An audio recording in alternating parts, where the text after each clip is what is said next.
Bom dia. Bom dia.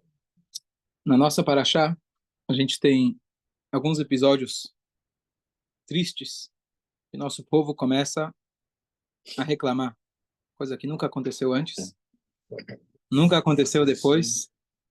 É a única vez na história que a gente reclamou. Mas o mais importante de tudo é que aqui a gente está numa nova geração. Aquela geração que tinha reclamado, estava com medo. Estrada, isso, coisa dela.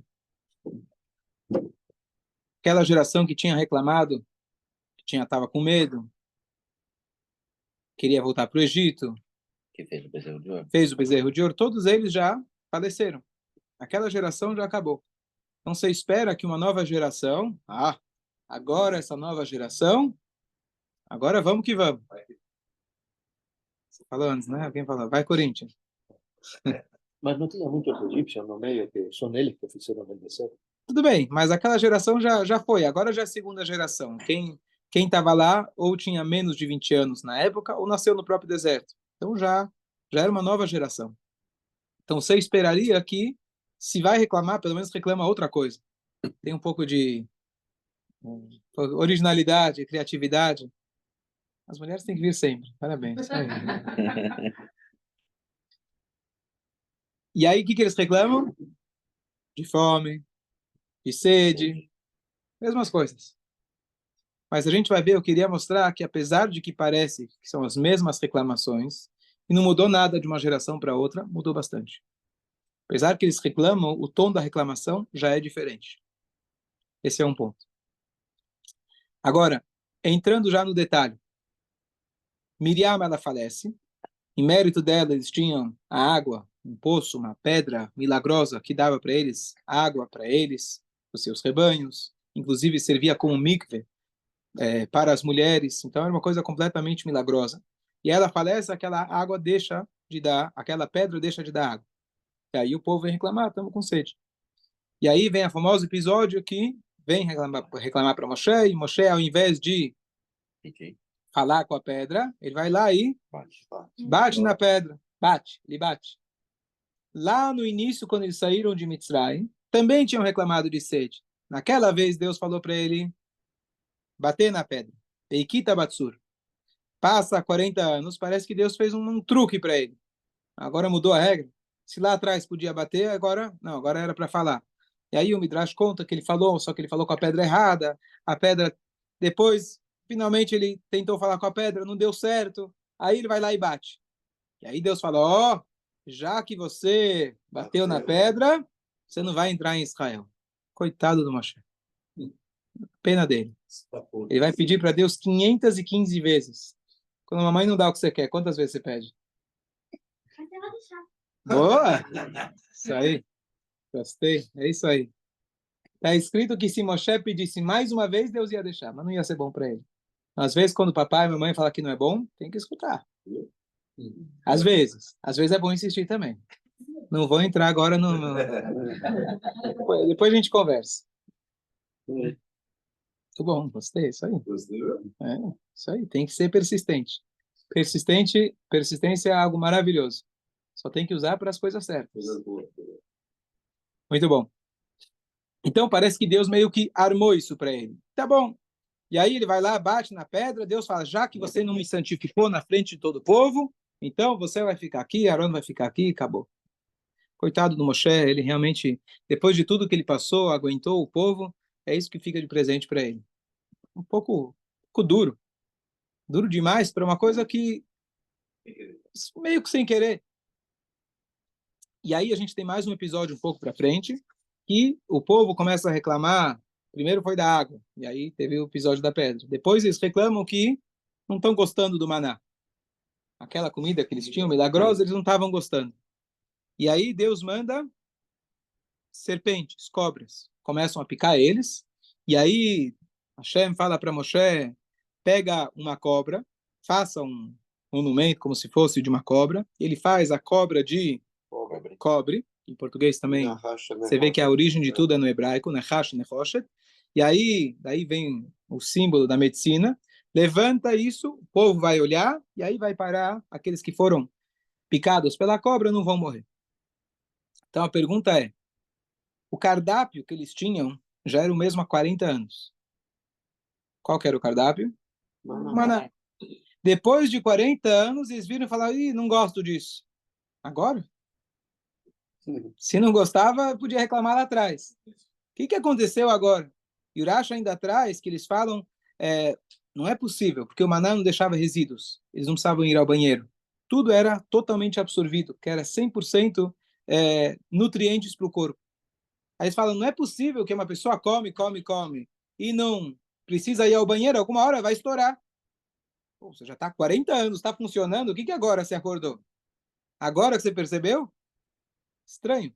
Então, o que de repente eles começam a desprezar o maná? Se era para desprezar, lá atrás já podia ter reclamado. Não só isso, se era nova geração, provavelmente a grande parte deles não conhecia outra coisa. Então, o que agora você está reclamando da comida? Você nem conhece outra coisa.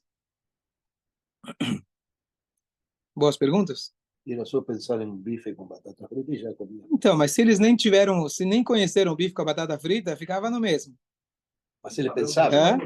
pensava e se fazia. Depende. O argentino pensava no bife. Fritas. Não, mas você não vai pensar numa coisa que você não conhece. Pero no, pero ¿qué comían eles, por ejemplo? Nunca sabían de nada. Então vamos tentar entender o que está acontecendo nessa nova geração. Então, apesar de que eles reclamam, a reclamação já é com um tom um pouco diferente. Então, de uma geração para outra, já melhorou. Não 100%, mas já melhora. Então, por exemplo, aqui, minha palavra.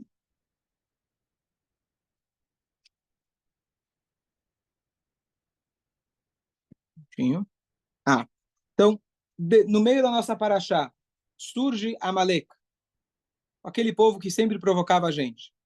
No meio, eles viram e falam para Deus, olha Deus, se a gente ganhar a guerra, tudo que a gente ganhar, todos os despojos, a gente vai dar para Deus. Uma coisa que nunca tinha acontecido antes. Eles já entendem que o relacionamento é com Deus. Lá atrás, o tempo todo, eles reclamavam, ô Moshe, você tirou a gente, e aí? E aí, você tirou a gente, o negócio não está valendo a pena, preferia ter morrido no Egito. Mas o tempo todo eles estavam conversando com quem? Com quem eles estavam vendo, era só Moshe, Moshe. Agora eles já começaram a entender que não é Moshe. Moshe está em missão de Deus. Eles já têm uma conversa com Deus. Então, por exemplo, nessa guerra, aqueles já avançaram um pouquinho e falaram, olha, se Deus der para a gente, se a gente ganhar a guerra, vai tudo para Deus. É uma oferta que nunca surgiu antes. Nunca tinha surgido antes.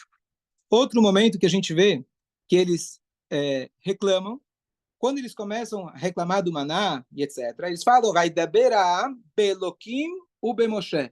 O povo vem e fala com Deus e com Moshe. Já melhorou. Eles já sabem com quem reclamar. Até agora, Moshe era aquele que eles nem talvez acreditavam. Será que é ele mesmo que tirou por intuição própria? Será que ele está em nome de Deus? Será que ele está fazendo correto? Será que não foi ele que colocou o irmão dele, para achar a semana passada, para virar o chefe e a gente aqui só sendo rebaixado e não recebe, a gente não recebe a posição que a gente quer? De repente, agora eles perceberam que Beloquim uve Moshe. Eles já entenderam que o relacionamento é com Hashem. Então isso já evoluiu bastante. Agora, se quer que ele pare de reclamar, aí vai... aí já é demais. Mas tem mais alguns detalhes. O que mais mudou? Nessa paraxá, eles estão já chegando quase nas fronteiras de Eretz Israel. As fronteiras, na verdade, agora, eles vão querer passar, por exemplo, por Edom, que era os descendentes de Esav. Eles tentam passar por Edom, pedem licença, falam que eles vão ajudar os negócios locais, vamos comprar água de vocês, vamos comprar pão de vocês, apesar que a gente tem o nosso. A gente vai, sabe, reconhecer que vocês estão deixando a gente, e Edom se recusa. E aí Israel tem que voltar para trás, eles até ameaçam fazer uma guerra, Edom, eles voltam para trás e aí eles vão ter que dar a volta. Isso vai acontecer algumas vezes, que eles vão tentar passar por inimigos nossos, pedindo, por favor, deixa a gente entrar, e eles vão recusar. Até que lá na frente, depois que terminar o Humash, eles vão entrar por Jericó, lá com Yoshua, depois que Moshe falece. Mas nesse momento eles chegaram perto das fronteiras de Israel. Alguma coisa? Tá?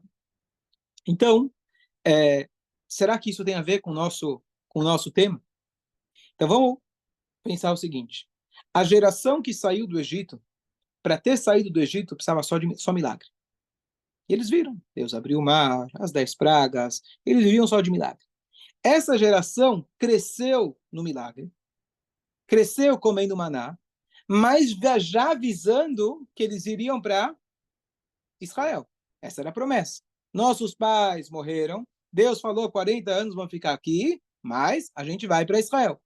Qual que seria a grande diferença de Israel para o deserto? Finalmente, agora a gente vai ter um pouco de independência. Deixar um pouco de ser mimado. Sabe o que é mimado?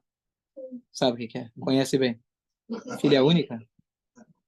Hoje você é o centro do nosso shiur, Clara. Então, às vezes, é legal ser mimado, é legal você receber tudo pronto, mas chega uma hora que você fala, eu não quero mais papai e mamãe. Se um pai ou uma mãe oferece, eu quero pagar tuas contas. Às vezes fala, eu quero pagar minhas contas, eu quero pagar sozinho. Se ele paga minhas contas, sou incompetente.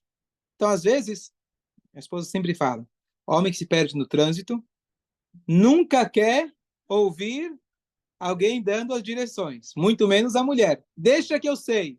Ele cai na favela, demora 3 horas a mais, deixa que eu sei. E deixa que eu sei. Te custa escutar?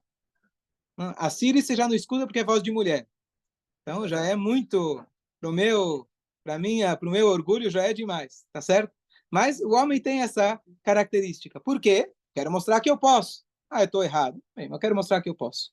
O que eles iam ganhar em Israel é uma certa independência. Você vai plantar, você vai colher. Então eles já foram crescendo com essa expectativa. O que acontece na nossa paraxá? Eles batem na trave. Eles chegam até Edom. E, de repente, pela primeira vez, aquilo que eles ouviram falar, eles veem uma civilização. E eram os primos. É isso. Eles viram e falam, vocês são nossos primos, deixa a gente passar. E eles veem, de repente, uma cidade. Eles veem pessoas provavelmente trabalhando, cara saindo cedo para trabalhar. E eles vão falar, olha, o negócio parece interessante. E eles já estão se aproximando. Bom, estamos com Moshe, estamos com Deus, está tudo certo, vai dar certo. De repente, eles recusam, não, vai para trás, volta pro deserto. E aí o que acontece?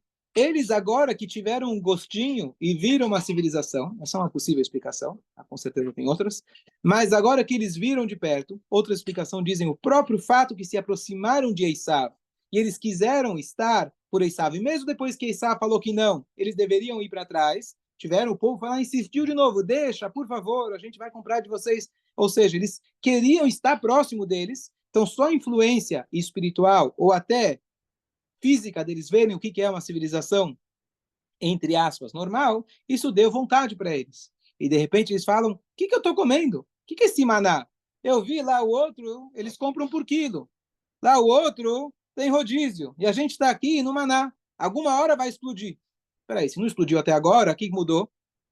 Agora a gente viu que esse não é o comum. Esse não é o normal. Ou seja, eles começaram a se revoltar e falar, peraí, até quando a gente vai continuar aqui nessa dependência total de Deus, aonde a gente não tem individualidade, não temos independência nenhuma? Vamos voltar para o Moshe. Moshe Rabbeinu bateu na pedra. Por que é a história que ele bate na pedra? Se Deus lá atrás mandou bater, aqui ele mandou falar. O que mudou? Ele não perguntou. Mas por que Deus, na primeira vez, falou para ele bater, e agora Deus falou para ele falar? Você tem um general, tem que perguntar. Você tem que respeitar. Mas por que Deus mudou? Era a mesma coisa. O povo quer água, bate na pedra. Não, agora fala com a pedra. Mas eu bati. Por que você mudou? Hã? É outro povo. Mudou o povo. Então, a saída do Egito, Deus quebrou, na verdade, todas as regras da natureza. Deus foi lá com o seu cajado de Moshe, e quebrou. Egito, você não quer deixar embora? Dá, Tzfardeia, Kinim. Mar, você não quer abrir? Vai, bate aqui, abre. Toda a ideia daquela geração é quebrar as leis da natureza. Mas quebrar as leis da natureza, isso não traz um crescimento verdadeiro. O crescimento é quando você não tem mais o maná. Quando você já está em Israel e ainda assim você reconhece que vem de Hashem. E aí é um teste muito mais difícil. Quando você está no deserto e se depende unicamente de Hashem, e da fonte de Miriam, e das nuvens que protegem, é fácil acreditar em Deus. Mesmo assim, não foi tão fácil, mas é mais fácil. Quando você vai entrar em Israel, Moshe Rabbeinu, dessa vez, depois de 40 anos, deveria falar com a pedra. O que significa falar com a pedra? Falar com a pedra significa, eu não preciso quebrar as leis da natureza para que eu possa ver o milagre. A própria natureza, a própria pedra, ela pode dar água. Que é o que o povo, naquele momento, precisava escutar. Por que Moshe Rabbeinu foi castigado? A Torá fala o seguinte, nossos sábios comentam, porque se Moshe Rabbeinu tivesse falado com a pedra, o povo ia falar, peraí, se a pedra que não se move, não precisa trabalhar para comer, ela escuta a palavra de Deus, muito mais a gente.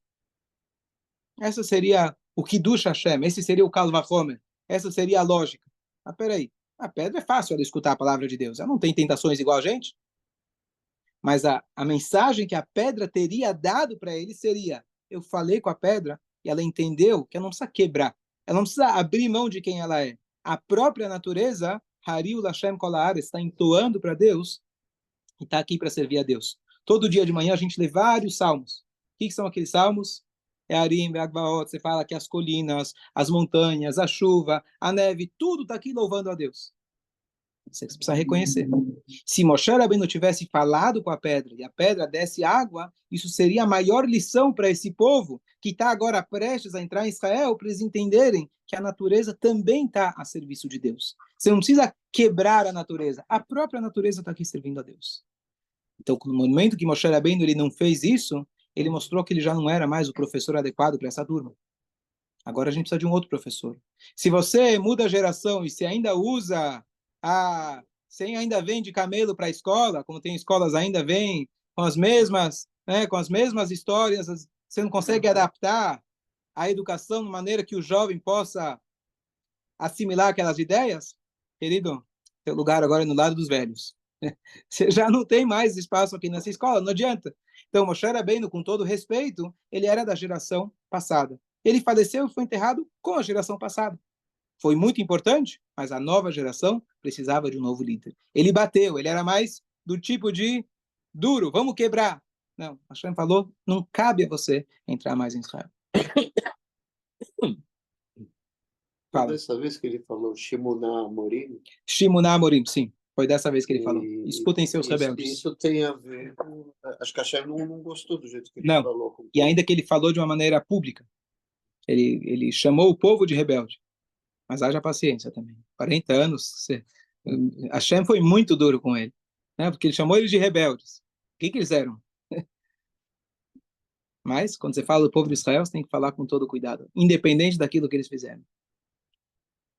E aí vem a história das cobras. Então a gente entendeu a história, por que o maná, eles reclamaram agora do maná, que de repente, depois de 40 anos, reclamaram do maná, porque agora eles viram que existe outros tipos de alimento, existe uma forma diferente, e eles tiveram vontade e acabaram tendo que retroceder. Viram que não conheciam. A gente entendeu um pouco melhor por que Moshe Rabbeinu, por que Deus mudou a ordem. Antes era bater, agora é falar. Vamos falar agora das cobras. Então o povo foi lá e reclamou do maná, e Deus mandou as cobras. A linguagem da Torá é Vaishalar. Vaishalar seria como se fosse que Deus soltou as cobras. Não é que vieram cobras. Deus soltou as cobras. Parecia que como se fossem as cobras, Deus estava segurando elas e agora Deus soltou. Estava. Porque onde eles estavam? Localizados. Um deserto. O que tem no deserto? Tem serpentes, tem cobras. Até agora Deus estava colocando a proteção dele com a nuvem, falando, olha, ninguém toca em vocês. Na hora que vocês falam, Hashem não está cuidando da gente. A gente entra em desespero. Não tem comida, não tem bebida. O que Hashem fala? Bom, você esqueceu de mim? Tá bom, eu vou tirar minha proteção, vê o que acontece. É uma consequência natural. Deus soltou as cobras já estavam lá. Até agora eu estava te protegendo. O que Hashem vai fazer em Israel? Quando as pessoas esquecem de Deus, o que Deus falou? Quando você está plantando, você acaba esquecendo de Deus. O que Deus faz? Ishamru lachem penifte levavchem velo yematar ve'adamah. Eu vou deixar ele dar chuva. Aqui não tinha chuva, aqui não precisava de chuva. Então a mesma coisa, na hora que você deixa de acreditar em Deus, você fala, então fica aí, vê se consegue se virar sozinho. Eu vou parar a chuva. Daqui a pouco você vai precisar olhar para o céu. e vê se tem nuvem, e vai lembrar de Deus. Então Deus, ele fala, ele foi lá e mandou a cobra. O que ele mandou Moshe Rabbeinu fazer? Pega uma cobra, um modelo de uma cobra, coloca para cima. Quando eles olharem para a cobra e olharem para cima, eles vão entender que a cobra é um resultado de você não ter olhado para cima. Se você olhar para cima, você vai entender que a cobra não tem poder nenhum. A cobra só está aqui porque você esqueceu que a Hashem está te protegendo. Então, esse é o preparo para a próxima geração. A Paraxá passada, até a Paraxá passada, estavam uns 38 anos antes. Da passagem, da Paraxá passada para essa, se passaram 38 anos. Já estamos aqui em outra geração, a gente não conta nada, não temos nada a respeito desses 38 anos. Mas essa geração que agora ia entrar em Israel. Então, eles avançaram, que agora eles sabem que estão conversando com Deus, mas eles precisavam ter agora alguns testes, algumas situações que eles iam aprender de um jeito ou de outro, que mesmo em Eretz Israel, mesmo quando você está aparentemente desprotegido, quando você já é independente, lá que é o teste. E lá eles tinham que aprender e saber que mesmo em Israel, vocês vão saber que é de Hashem que vocês dependem. Então você vai falar, eu quero ser independente, não preciso mais do meu pai. É teu pai que paga as tuas contas de qualquer jeito. É Hashem que está provendo tudo que você precisa. Às vezes ele deixa você saber, às vezes ele paga sem você saber. Diferente de um pai. Aqui, Hashem, ele paga todas as tuas contas. Às vezes ele te conta, ele te coloca a nuvem em volta e fala, oh, obrigado, papai. Às vezes ele faz isso através de um negócio que você fechou, através do campo que você plantou, e você tem a ilusão que você está plantando sozinho. Hashem vira e fala, não tem diferença. É a mesma pedra, aquela que você bateu, aquela que você falou, é a mesma pedra. Em algum momento eu precisei bater para mostrar, olha, quebrei a pedra para te dar água. No fundo é a mesma pedra. No fundo é a mesma coisa. Hashem que cria a natureza e a natureza está aqui para nos ajudar, para que a gente possa servir a Hashem melhor. Então essa é a mensagem, talvez, das principais aqui da Paraxá, de a gente saber que mesmo dentro do nosso dia a dia, onde a gente tem a ilusão que eu sou independente, não preciso de ninguém, é a Hashem que está provendo para a gente. A gente precisa olhar para cima, agradecer, pedir, e se Deus quiser, que a Hashem dê parnassá a todos. Amém.